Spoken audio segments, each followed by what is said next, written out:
Assalamualaikum warahmatullahi wabarakatuh. Jumpa lagi di Good Night YouTube channel. Apa kabar nih teman-teman? Semoga kalian yang menonton video ini selalu diberi kesehatan dan dilancarkan rezekinya. Masih dengan Vidi di sini. Pada kesempatan kali ini aku ada cerita mistis dari pendaki Gunung Lawu. Kisah ini dialami oleh teman kita. Sebut saja dia adalah Robby. Jadi, Robby ini adalah orang yang suka mengoleksi benda-benda mistik dari batu mustika, benda pusaka, dan segala macam. Robby ini, dia dari keluarga yang masih kental dengan ajaran kejawen, tapi dia adalah seorang muslim. Nah, hobinya mengoleksi benda-benda mistik itu ternyata membawa Robby ke Gunung Lawu dengan misi untuk mengambil benda pusaka yang kata ayahnya, benda itu sejatinya adalah milik Robby. Itu pun kalau dia mau mengambil ke Gunung Lawu. Pastinya, perjalanan Robby ke Gunung Lawu ini tidak gampang karena tujuannya adalah untuk hal yang berbau mistis. Penasaran gak sama ceritanya? Kira-kira bisa gak dia mendapatkan benda itu? Dan kalaupun bisa, gangguan apa yang bakal dia dapati? Untuk cerita lebih lengkapnya silakan simak video ini sampai selesai. Good night.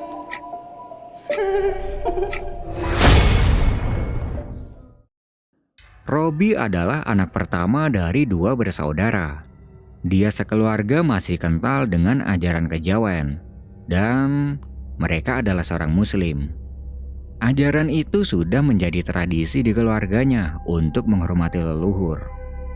Di kampung, Robby punya beberapa teman dekat yang juga mempunyai hobi sama, yaitu mengoleksi benda-benda mistik, termasuk batu mustika dan benda-benda pusaka. Pada suatu malam, Robby ini bermimpi, dan mimpinya itu benar-benar aneh. Jadi dia ini berada di sebuah hutan, dan di hutan itu, dari kejauhan dia melihat ada banyak sekali batu mustika yang tercacar di tanah dan juga beberapa benda pusaka. Ada keris, kujang, semar mesem, dan lain-lain. Melihat itu Robby langsung mendekati dan dia melihatnya satu persatu. Ternyata ini semua benar-benar asli. Robby berniat untuk mengambil satu benda itu, yaitu keris.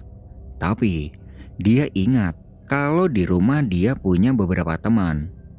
Akhirnya dia membawa semua benda pusaka itu dengan tujuan nanti akan dibagikan ke teman-temannya. Dengan wadah karung dia membawa benda pusaka itu. Tapi belum sampai di rumah, dia terbangun dari tidurnya. Dan bangun-bangun itu, tiba-tiba dia merasa sesak nafas.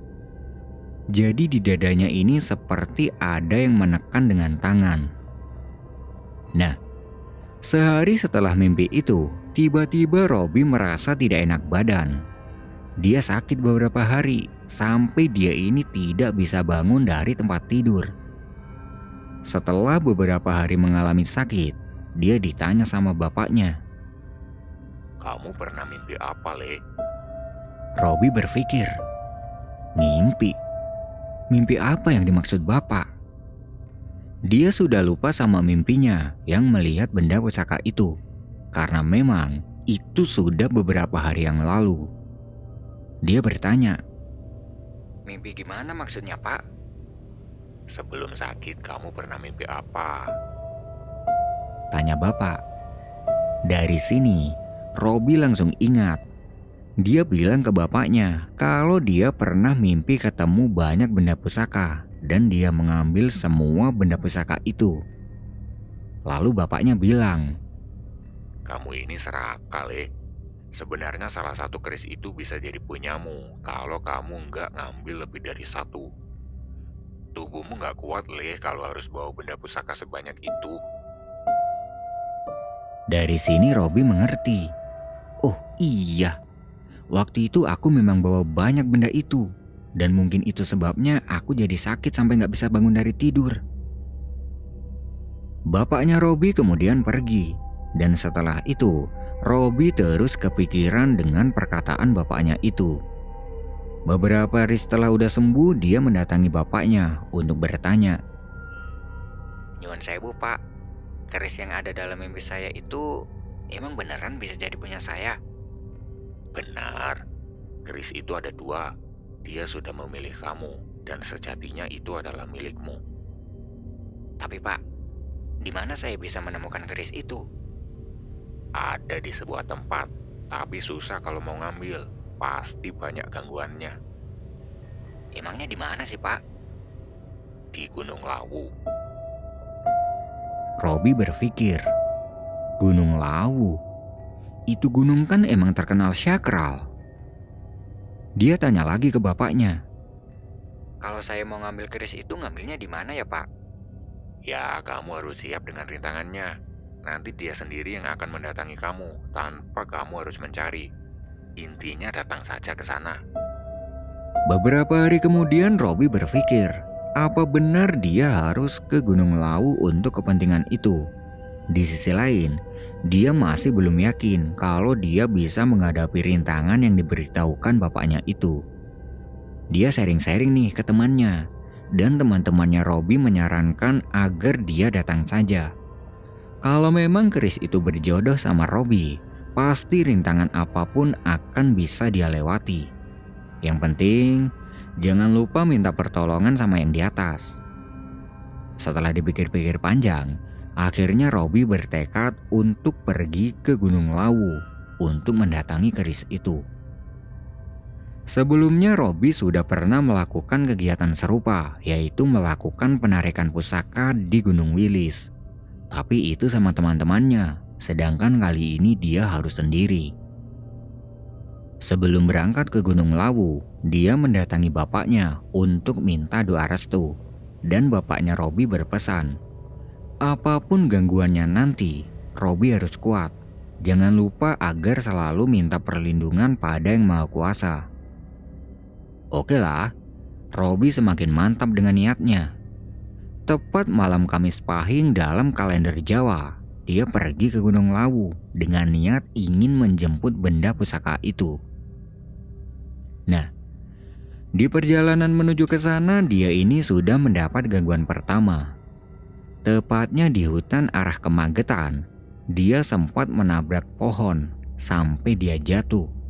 Untungnya, waktu itu dia berkendaranya ini tidak terlalu ngebut, jadi nggak sampai kenapa-napa. Kenapa bisa sampai nabrak pohon? Awalnya dia ini nggak tahu dan nggak sadar kalau ternyata dia akan menabrak pohon itu. Jadi kondisi jalannya waktu itu kan agak serong gitu. Dan Robi ini melihatnya jalannya itu lurus-lurus saja. Dia mengikuti jalan yang dia lihat lurus itu. Dan tiba-tiba di depannya Robi ini ada pohon jati. Mau banting setir sudah tidak bisa, hingga akhirnya dia tabrak saja. Beruntungnya, di kiri kanan jalan ada beberapa warung dan pembelinya. Robi ditolongin sama orang-orang yang ada di warung itu dan langsung diajakin ke warung dulu. Hati-hati Thomas kalau berkendara, masa pohon sampai ditabrak gitu? Ucap salah satu orang yang menolong. Robi menjelaskan kalau tadi dia nggak ngelihat ada pohon itu. Yang ada dalam pandangannya adalah jalannya ini lurus-lurus saja. Kemudian, ibu-ibu penjaga warung datang sambil membawa segelas air. Emang di sini sering kejadian seperti ini mas, dan sebagian besar orang alasannya sama kayak sampean. Ini minum dulu. Ucap ibu penjual sambil memberi segelas air yang dia bawa. Jadi, di sini memang sering ada orang yang jatuh dan kasusnya sama seperti Robi. Setelah minum air dari ibu itu, Robi mengucapkan terima kasih banyak sama orang-orang yang sudah menolongnya tadi, termasuk ibu pemilik warung. Karena dirasa keadaannya ini sudah tidak apa-apa, dia pamit untuk melanjutkan perjalanannya. Sambil berkendara, dia masih berpikir, ini pasti yang dimaksud bapak dan ini sudah gangguan yang pertama. Kali ini dia berkendara sambil mengucapkan doa Jawa yang ditujukan pada Tuhan Yang Maha Esa. Dia juga sangat berhati-hati agar kejadian tadi tidak terulang lagi. Singkat cerita, sampailah dia di pos pendakian Gunung Lawu via Cemoro Sewu kurang lebih pukul 4 sore. Dan keadaannya ini cukup sepi. Oh iya, kisah yang dialami Robby ini terjadi sekitar tahun 2009 lalu. Jadi belum banyak pendaki gunung seperti sekarang. Yang ada di situ sebagian banyak adalah orang-orang tertentu saja.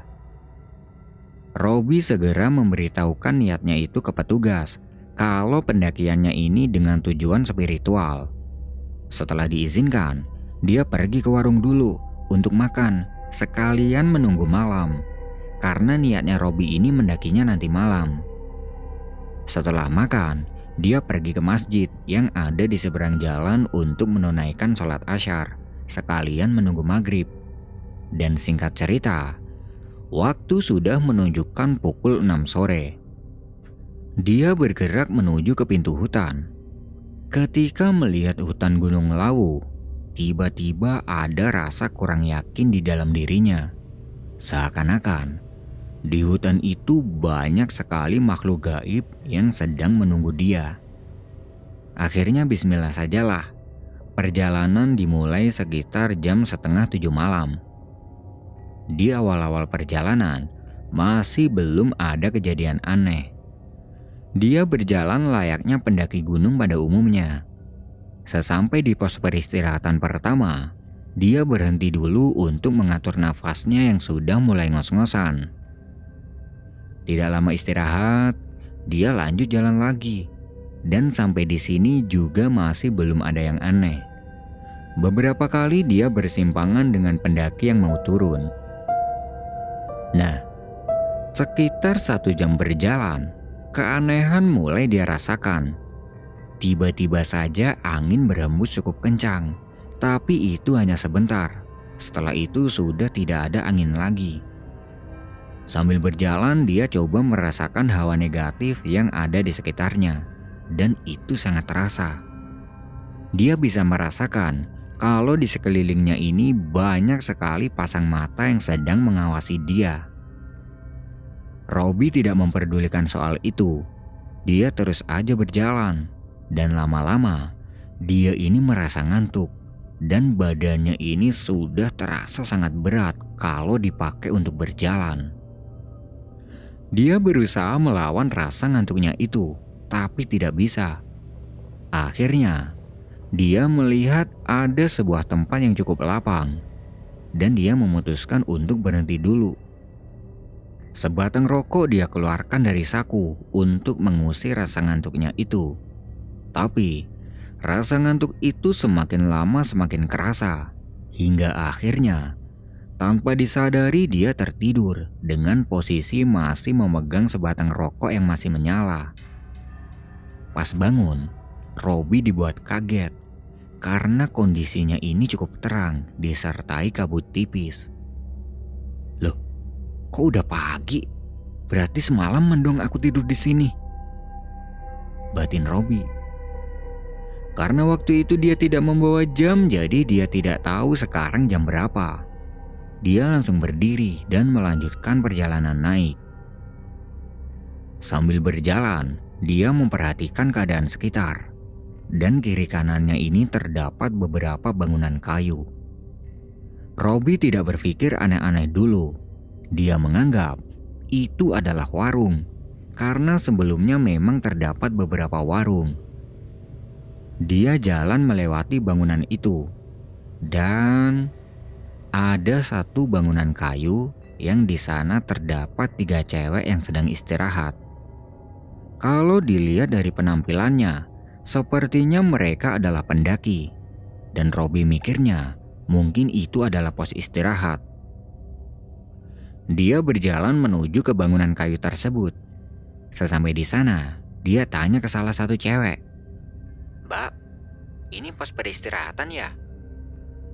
Satu di antara mereka menjawab, "Oh bukan mas, ini tempat tinggal kita." Robby berpikir, tempat tinggal? Oh, berarti ini adalah warung dan cewek-cewek ini tinggal di sini. Oh, bukan ya mbak. Kalau gitu saya numpang istirahat sebentar ya mbak. Iya mas, silakan. Ucap salah satu cewek itu. Robi duduk di sebuah kayu di depan bangunan itu. Dia mengeluarkan botol air dan minum beberapa teguk sambil memperhatikan tiga cewek itu yang saling mengobrol. Mereka benar-benar cantik. Sebagai laki-laki normal, ya wajarlah kalau Robi ini sedikit terpesona melihat kecantikan mereka.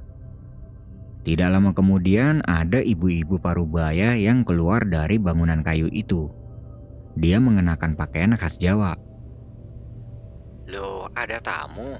Kok nggak dipersilakan masuk? Ucap ibu itu ke cewek-cewek tadi. Lalu ibu itu menghampiri Robi. Monggo mas, masuk dulu. Istirahat di dalam saja. Inji bu, makasih. Saya di sini saja. Udah masuk aja. Istirahat di dalam lebih nyaman. Tempat ini udah biasa dipakai istirahat mendaki. Oke lah, akhirnya Robi masuk. Sekalian dia berniat pesan kopi. Karena tadi kan dia mengiranya ini adalah warung. Sesampainya di dalam, dia duduk di atas terpal ditemani ibu parubaya itu. Mas ini mau ke puncak Lawu ya? Tanya ibu itu. Inji bu, kebetulan tadi saya lewat depan, jadi istirahat dulu. Jawab Robi. Ibu itu memanggil anaknya dan minta bikinin kopi buat Robi. Dan ternyata tiga cewek yang ada di depan itu adalah anak dari ibu ini. Dia datang sambil membawa segelas kopi. Kemudian ibu itu mengenalkan anaknya kepada Robi. Ini anak bungsu saya. Kamu namanya siapa? Iya bu, nama saya Robi. Oh mas Robi, tujuannya ke sini mau mendaki apa gimana? Iya bu, saya mau mendaki ke puncak. Robi tidak mengatakan tentang tujuannya yang sebenarnya. Lalu tiba-tiba ibu itu bilang kalau dia mau menjodohkan Robi dengan anak bungsunya ini. Kagetlah Robi. Ini orang baru kenal tapi kok udah main jodohin aja. Emang sih, anak bungsunya ini cantiknya alami banget. Nah, dari perkataan ibu itu, Robi mulai merasa ada yang janggal. Dia salaman sama anak bungsunya si ibu. Dan ketika bersalaman, dia bisa merasakan kalau mereka ini adalah bangsa jin yang menyerupai manusia. Robi pura-pura tidak tahu saja dan dia menolak dengan sopan. Maaf bu, saya sudah punya istri. Kata Robi. Padahal sebenarnya dia ini belum nikah dan ibu itu malah bilang gak apa-apa kalau anak bungsunya mau dijadikan istri kedua. Dari sini Robi semakin yakin kalau mereka-mereka ini adalah jin yang sengaja ingin menggodanya. Dia langsung berdiri dan pamit untuk pergi. Nah, ketika keluar dari bangunan itu, suasana tiba-tiba jadi gelap. Dia mengeluarkan senter dan berjalan meninggalkan bangunan itu. Beberapa langkah berjalan, dia melihat ke belakang ke arah bangunan tadi. Dan ternyata bangunan itu tiba-tiba tidak ada. Jadi apa yang dicurigai Robi itu benar, bahwasanya mereka tadi itu bukan manusia. Dia melanjutkan jalannya, dan beberapa langkah ke depan terlihat ada beberapa sorot senter. Mereka adalah pendaki gunung yang hendak turun. Mas, sekarang udah jam berapa ya? Tanya Robi. Oh, udah jam 9 mas. Jawab pendaki itu. Ya udah deh mas, makasih ya. Lanjut Robi. Tahu nggak apa arti dari semua tadi? Ternyata apa yang dilihat Robi sebelumnya itu adalah alam gaib. Dan itu merupakan gangguan yang harus dihadapi Robi. Untung saja Robi ini nggak sampai minum kopi yang disuguhkan dan menolak untuk dijodohkan. Kalau saja dia minum kopi atau menerima perjodohan itu, udah gak tahu lagi kelanjutannya. Dia meneruskan jalannya. Tidak lama kemudian, terlihat di depan ada tenda pendaki yang sedang camp, dan itu adalah pos peristirahatan. Robi jalan ke pos itu. Permisi mas, kalau mau jalan ke atas lagi masih jauh ya? Tanya Robi pada pendaki itu. Masih mas, mending camp dulu aja di sini, lanjut besok. Jawab pendaki itu. Karena memang sudah malam dan capek, akhirnya Robi memutuskan untuk istirahat di sini saja. Karena waktu itu dia tidak bawa tenda, dia istirahat di dalam bangunan pos. Loh, nggak bawa tenda mas? Nggak mas, soalnya tadi niatnya mau langsung ke atas. Kalau gitu sini aja gabung sama kita. Iya deh, makasih. Setelah meletakkan tasnya di dalam pos, dia bergabung sama pendaki itu dan ngopi bareng. Hingga tidak terasa, malam semakin larut. Pendaki itu menawari Robi untuk ikut tidur di dalam tendanya. Tapi Robi gak bisa karena tujuannya itu. Sebelum masuk tenda, pendaki itu sempat bilang kalau nanti di luar kedinginan, Robi bisa langsung masuk tenda saja. Sebelumnya Robi berterima kasih pada pendaki itu. Kemudian dia lanjut istirahat di dalam bangunan pos. Di pos itu dia duduk sambil membaca doa. Sekitar 1 jam kemudian, tiba-tiba ada suara langkah kaki dari belakang bangunan pos ini.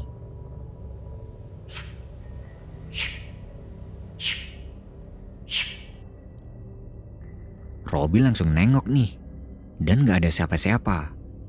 Tapi dari jarak 10 meter di dalam hutan, samar-samar dia melihat ada cahaya putih yang melintas dari pohon ke pohon. Jadi kayak set, set, set gitu. Karena penasaran, Robi mendatangi cahaya itu. Tapi ketika sudah sampai di tempatnya, cahaya itu pindah 10 meter ke depan. Sama Robi diikutin aja nih. Dan kejadian itu terulang sampai sekitar 10 kali. Yang terakhir, cahaya itu sudah tidak pindah lagi. Dia berada di bawah pohon. Nah, karena mungkin itu adalah benda yang sedang dia cari, dia mendatanginya. Dan ternyata benar. Cahaya itu adalah keris yang menancap di tanah. Ini nih yang aku cari, batinnya. Dia langsung melakukan ritual penarikan pusaka. Dan ketika hendak memegang keris itu, tiba-tiba ada sesuatu yang menabrak badannya dengan sangat keras. Sampai-sampai dia ini terpental dan tidak sadar. Sadar-sadar, di depannya ini tiba-tiba ada seseorang yang tengah berdiri. Dia pakai baju serba putih dan memakai sorban. Untuk wajahnya tidak begitu jelas karena waktu itu kondisinya sangat gelap. Orang itu berkata pada Robi, Bangun. Sambil dia menyodorkan kedua tangannya seperti ingin memberi sesuatu. Robi langsung berdiri dan mengambil benda yang diberikan orang itu. Dan ternyata yang diberikan itu adalah keris yang warnanya kuning keemasan, lengkap dengan sarungnya. Loh, ini buat saya? Tanya Robi. Lalu orang itu menjawab, Ini memang milikmu. Rawatlah dengan baik dan jangan digunakan untuk hal yang tidak baik. Robi memperhatikan kerisnya. Dan keris ini seperti keris yang ada di dalam mimpinya waktu itu. Dia melihat ke arah orang yang memberi keris tadi untuk mengucapkan terima kasih. Tapi tiba-tiba orang itu hilang, gak tahu perginya kemana. Sambil membawa keris itu, Robi berjalan balik ke pos peristirahatan. Dan ternyata dia ini sudah jalan cukup jauh dari pos itu. Ada sekitar 100 meteran lah. Sesampai di pos, dia langsung memasukkan benda itu ke dalam tas. Tapi di sini dia berpikir, kata bapak, kerisnya ada 2, tapi ini kok cuma 1. Karena dia juga tidak tahu, akhirnya ya sudahlah. Dia melanjutkan tidurnya di dalam pos dengan berbantal tas dan berselimut sarung. Pagi harinya dia bangun dan terlihat pendaki yang ada di situ tendanya masih tertutup. Karena tujuannya Robby sudah selesai, dia langsung balik turun dan meninggalkan tulisan di atas kertas untuk mengucapkan terima kasih pada pendaki yang belum bangun tadi. Selama perjalanan turun, dia tidak ada gangguan apapun hingga sampai kembali di bawah dan langsung cabut pulang. Sesampainya di rumah, dia menunjukkan benda itu ke bapaknya, sekalian bertanya, Pak, ini keris yang saya dapat. Bagus, rawatlah, itu milikmu. Tapi Pak, katanya kerisnya ada 2, tapi ini kok cuma 1? Yang satu sudah masuk ke dalam tubuhmu, dan yang ini adalah bentuk fisiknya. Dari sini, Robby tahu sesuatu. Kalau mungkin keris yang satunya itu masuk ke dalam tubuhnya ketika dia merasa ada yang menabrak badannya sampai dia tidak sadarkan diri. Keris itu disimpan dan dijaga oleh Robby hingga sampai sekarang. Dan kalau tiba saatnya nanti, keris itu akan memilih lagi tuannya ke anak cucunya Robby kalau Robby sudah meninggal dunia nanti. Nah, itu tadi adalah pengalaman mistis yang dialami oleh Robby ketika melakukan perjalanan spiritual ke Gunung Lawu melalui jalur Cemoro Sewu. Terima kasih buat teman-teman yang sudah nonton video ini sampai selesai. Aku pamit undur diri dulu ya. Good night and see you next time.